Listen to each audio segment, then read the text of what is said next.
இன்னைக்கு கிரைம் சமூகத்தில் போகிறதுக்கு முன்னாடி ஒரே ஒரு சின்ன விஷயத்தை மட்டும் உங்ககிட்ட பகிர்ந்துக்கிட்டு அதுக்கப்புறம் நேரடியாக கதைக்குள்ளே போகலான்னு நினைக்கிறேன்.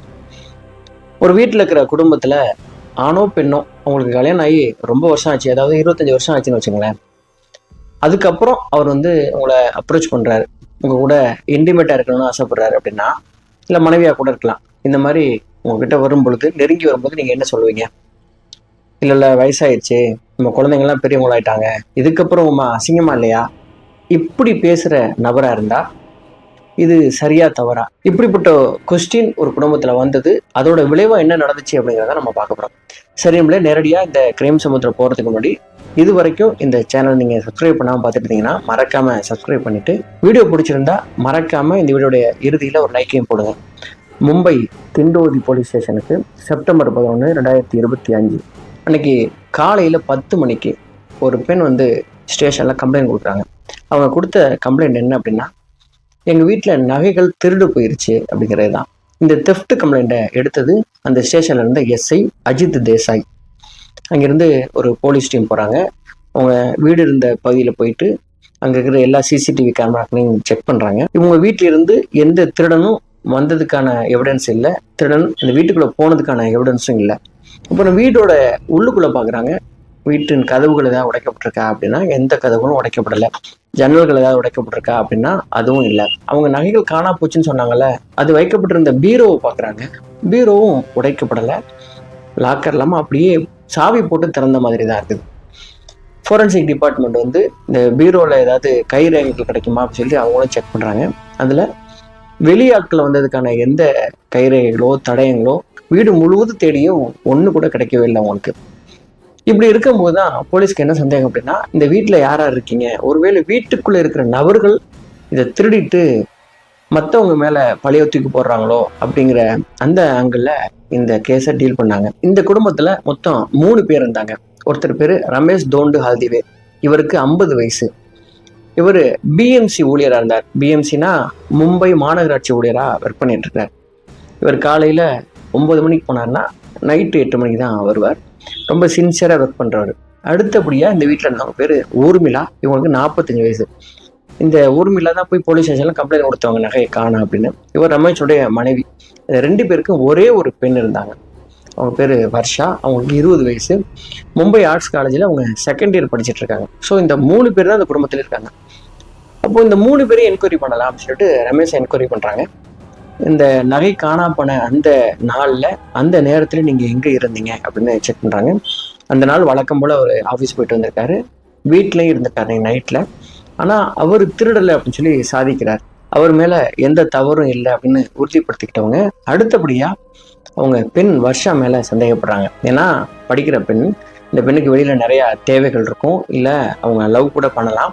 இந்த மாதிரியான விஷயங்களுக்காக பெண்கள் திருடக்கூடிய சாத்தியம் இருக்குது அப்படிங்கிற ரீதியில் வர்ஷாவை கூப்பிட்டு என்கொயரி பண்ணுறாங்க. அந்த பெண்ணும் நான் திருடவே இல்லைன்னு சொல்லி சாதிக்கிறாங்க.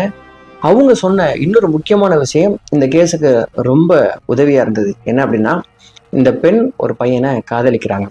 இவங்க காலேஜ் சேர்ந்த ஒரு வருடத்தில் இதே காலேஜில் படித்த சீனியர் பையன் ஒருத்தன், அவன் பேர் விகான். அந்த பையனுக்கு 20 வயசு. அந்த பையனை பார்த்ததும் இவங்களுக்கு பிடிச்சிருச்சு. அந்த பையனுக்கும் இந்த பெண்ணை பிடிச்சி போச்சு. 2 பேரும் வெளியில் சுற்ற ஆரம்பித்தாங்க. இந்த வர்ஷா தன்னுடைய அப்பா அம்மா கூட ரொம்ப ஃப்ரெண்ட்லியாக பழகுவாங்க. அதனால் தன்னுடைய காதலை மறைக்க வேண்டிய அவசியம் அவங்களுக்கு இல்லை.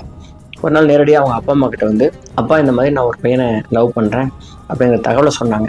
2 பேருக்கும் அது ஷாக்கும் கிடையாது. ஏன்னா மும்பையில் லவ் அப்படிங்கிறதுலாம் பெரிய விஷயம்லாம் கிடையாது. அப்படிங்கிறதுனால அவங்க ஒரே ஒரு விஷயத்த மட்டும்தான் செக் பண்ணி பார்க்கணும்னு நினச்சாங்க. அந்த பையன் நல்ல பையனா, அதை மட்டும் நீ பார்த்துக்கம்மா, ஒரு நாள் வீட்டுக்கு கூட்டிகிட்டு வா அப்படின்னு சொல்லி அப்பா அம்மா 2 பேருமே சொன்னாங்க.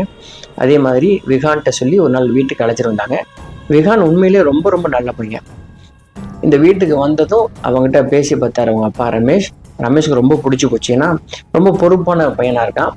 அவனுக்குன்னு வாழ்க்கையில் இலக்குகள் இருக்குது, நல்ல வேலைக்கு போகணும், குடும்பத்தை காப்பாற்றணும்னு சொல்லிட்டு அவன் பேச்சிலேயே ரொம்ப நல்ல குடும்பத்து பையன், நல்ல வளர்க்கப்பட்ட பையன் அப்படிங்கிறது அவங்களுக்கு தெரிய வருது. அதே மாதிரி ஊர்மிளாவும் பேசி பார்க்குறாங்க. ஊர்மிளாவுக்கும் தன்னுடைய மருமகனை ரொம்ப பிடிச்சி போச்சு. ஸோ நம்முடைய பொண்ணுக்கு சரியான ஜோடி தான், இவனையே கல்யாணம் பண்ணி வச்சிடலாம்னு சொல்லிட்டு இவங்க காதலை அக்செப்ட் பண்ணிட்டு, அதனால இவங்க வெளியில் போகிறதுக்கெல்லாம் எந்த டைம் பர்மிஷன் கேட்டாலும் கொடுப்பாங்க. ஃபர்ஸ்ட் டைம் வந்துட்டு போனால, அதுக்கப்புறம் இந்த விகான் அடிக்கடி இந்த வீட்டுக்கு போய் அந்த குடும்பத்தில் ஒருத்தராகவே மாறி போயிட்டான். ஒரு மருமகன், மாமியார், மாமனார் இப்படி எந்த பாகுபாடும் இல்லாமல் அந்த வீட்டில் பிறந்த பையன் மாதிரியே எப்போ வேணாலும் வருவான். நைட்டில் கூட வருவான், ஒரு 2 மணி நேரம் பேசிட்டு இருப்பான், சம்டைம்ஸ் அங்கேயே கூட தூங்குவான்னு சொல்லிட்டு அவனுடைய ரிலேஷன்ஷிப் வந்து ரொம்ப க்ளோஸாக இருந்திருக்கு இந்த குடும்பத்து கூட. இந்த தகவலை கேட்டதும் போலீஸ் என்ன நினைக்கிறாங்கன்னா, ஸோ இந்த குடும்பத்துக்குள்ள இருக்கிற 3 நபர்களும் தப்பு பண்ணலை அப்படிங்கிறது தெரிய வருது. நாங்கள் ஃபார்மாலிட்டிக்காக அந்த பையன்கிட்டையும் என்கொயரி பண்ணணும் அப்படின்னு சொல்லிட்டு விவேகனுடைய நம்பர் வாங்கி அவன்கிட்ட பேசி ஸ்டேஷனுக்கு வர வச்சு என்கொயரி பண்ணுறாங்க. ஸ்டேஷனுக்கு வந்த பையன் வந்ததுலேருந்து பதட்டமாக இருக்கான் அப்படிங்கிறத போலீஸ் பார்க்குறாங்க. பார்த்துட்டு, சரி நீ அன்னைக்கு எங்கே இருந்த அப்படின்னு கேட்கும்பொழுது, நான் எங்கள் வீட்டில் தான் இருந்தேன், நான் தூங்கிட்டு இருந்தேன் அப்படின்னு பதில் சொல்கிறான். சரி உன்னுடைய மொபைலை கொடு, என்னுடைய கால் ரெக்கார்ட்ஸ்லாம் காட்டு, என்னுடைய மொபைலை கொடு அப்படின்னு சொல்லி கேட்கும்பொழுது கொடுக்க மறுக்கிறான் அந்த விகான். உடனடியாக போலீஸ் இந்த விகானுடைய ஃபோனை வாங்கி செக் பண்ணுறாங்க. அப்படி என்னுடைய கால் ரெக்கார்ட்ஸ்லாம் எடுத்து செக் பண்ணி பார்க்கும்பொழுது கடந்த சில மாதங்களாக ஒரு நம்பருக்கு ரொம்ப மணிக்கணக்காக பேசிகிட்டே இருக்கான். நீங்கள் இந்த நேரத்தில் நினைக்கலாம், ஒரு லவ் பண்ணுற பையன் தன்னுடைய காதலி கூட மணிக்கணக்காக பேசுறதுங்கிறது லவ்வில் சாதாரண விஷயம் தானே, இதில் என்ன பெரிய விஷயம் அப்படின்னு அப்படி தான் போலீஸும் நினச்சாங்க. ஆனால் இவன் பேசின அந்த நம்பர் வந்து என்னுடைய காதலி வர்ஷாவோடது இல்லை, உங்கள் மாமியார் இருக்காங்களே ஊர்மிளா, அவங்க நம்பருக்கு மணிக்கணக்காக பேசிகிட்டு இருக்கான் அப்படிங்கிறது தெரிய வருது. இது ஏன்டா அவன் மாமியார்கிட்ட இவ்வளோ நேரம் பேசிகிட்டு இருக்க அப்படின்னு போலீஸ் கேட்கும் பொழுது இப்போ அவன் உளர ஆரம்பித்தான். ஒரு கடத்தில் அவன் என்ன சொல்லிட்டான்னா, என்கிட்ட ஒரு 4 பவுன் இருக்கு, இது எங்கள் மாமியார் தான் என்கிட்ட கொடுத்தாங்க அப்படிங்கிற தகவலையும் சொல்லிட்டான். இதை ஏன் உங்ககிட்ட கொடுத்தாங்க, இது அவங்க வீட்டில் இருக்கிற எல்லாருக்கும் தெரியுமா, உன்னுடைய லவ்வருக்கு தெரியுமா அப்படின்னு சொல்லி கேட்குறாங்க. இல்லை யாருக்குமே தெரியாது, இது தெரியக்கூடாதுன்னு சொல்லிட்டாங்க, இதை பத்திரமா வச்சுக்க சொல்லி அவங்க கொடுத்தாங்க அப்படிங்கிற தகவல் சொல்கிறான். ஸோ இதுக்குள்ளே வேற ஏதோ விஷயம் இருக்குது அப்படின்னு சொல்லிட்டு அவனை ரொம்ப தீவிரமாக விசாரிக்கும் போது தான் அவன் சில உண்மைகளை சொல்கிறான். என்ன நடந்திருக்கு அப்படின்னா, இந்த பையன் விகான வர்ஷா அவங்க வீட்டுக்கு அழைச்சிட்டு போயிட்டு தன்னுடைய அம்மா கிட்டையும் அப்பா கிட்டையும் இன்ட்ரோ பண்ணியிருக்காங்க. அதுக்கப்புறம் இவன் அடிக்கடி ஃப்ரீக்வெண்டாக தன்னுடைய வீட்டுக்கு வந்து போய் தன்னுடைய வீட்டில் ஒருத்தரவே மாறி போயிட்டான். அப்படி இருக்கும்போது ஒரு 3 மாதம் கழிச்சு இந்த பையனுடைய பர்த்டே வருது. அந்த பர்த்டேவுக்கு என்னுடைய வீட்டுக்கு ஒரு ட்ரெஸ்ஸை வந்து ஆர்டர் பண்ணி அனுப்பிச்சி விட்ருக்காங்க. இவன் என்ன நினச்சான் அப்படின்னா, வர்ஷா தான் நமக்கு ஒரு சர்ப்ரைஸ் கிஃப்ட் கொடுக்குறாங்க அப்படின்னு சொல்லிட்டு பார்த்தா அந்த ட்ரெஸ்ஸை ஆர்டர் பண்ணது வர்ஷா கிடையாது, அவங்க அம்மா ஊர்மிளா. ஓகே ஆன்ட்டி நமக்காக வாங்கி கொடுக்குறாங்க போலன்னு சொல்லிட்டு ஃபோனில் பேசி தேங்க்ஸ் சொல்லும்போது தான் ஊர்மிளா ஒரு விஷயத்த சொல்கிறாங்க, இந்த விஷயம் என் பொண்ணுக்கு தெரிய வேணாம் அப்படின்னு சொல்லி இந்த தகவல் சொல்கிறாங்க. அதுக்கப்புறம் இந்த விகானுடைய ஃபோன் நம்பருக்கு கண்ட நேரத்துலையும் அவங்க மாமியார் மெசேஜ் பண்ண ஆரம்பிக்கிறாங்க.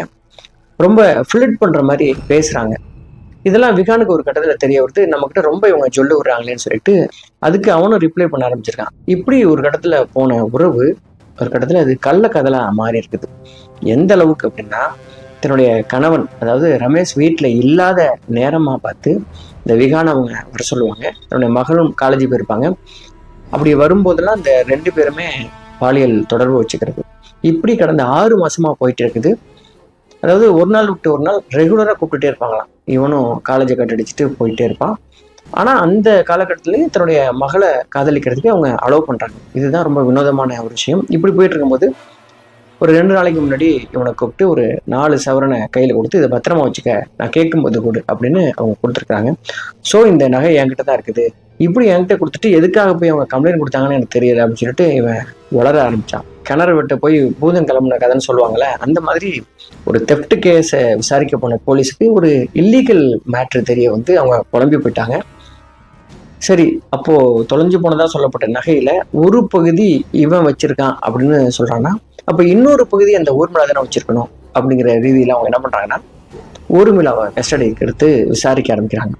அப்போ ஆரம்பத்துல ஊர்மிளா என்ன சொல்றாங்கன்னா, கண்டிப்பா எனக்கு தெரியாது, மீதி நகைகளை என்னுடைய கணவர் தான் எடுத்திருக்கணும், ஏன்னா அவருடைய கேரக்டர் சரி கிடையாது, அவரு சில வருடங்களாவே நிறைய பெண்கள்கிட்ட பழகிட்டே இருக்கிறாரு, அந்த மாதிரி தான் இதை எடுத்துட்டு போயிட்டு ஏதோ ஒரு பொண்ணுகிட்ட கொடுத்துருப்பாரு, இல்லைன்னா ப்ராஸ்டியூட்டை கொடுத்துருப்பாரு, எனக்கு வந்து அவர் மேலதான் சந்தேகம் இருக்கு, அவரை கூப்பிட்டு விசாரிங்கன்னு சொல்லிட்டு அவங்க சொன்னதே சொல்லிட்டு இருக்காங்க. இந்த ஊர்மிளா விகான் மேட்ரு போலீஸுக்கு தெரிஞ்சதுனால ஊர்மிளா சொல்றதுல 100% உண்மை இருக்க போறதில்ல அப்படின்னு சொல்லிட்டு ஊர்மிளாவுடைய கால் ரெக்கார்ட்ஸ், அவங்க ஃபோனு, அவங்க பேங்க், இப்படி எல்லாத்தையுமே அவங்க செக் பண்றாங்க.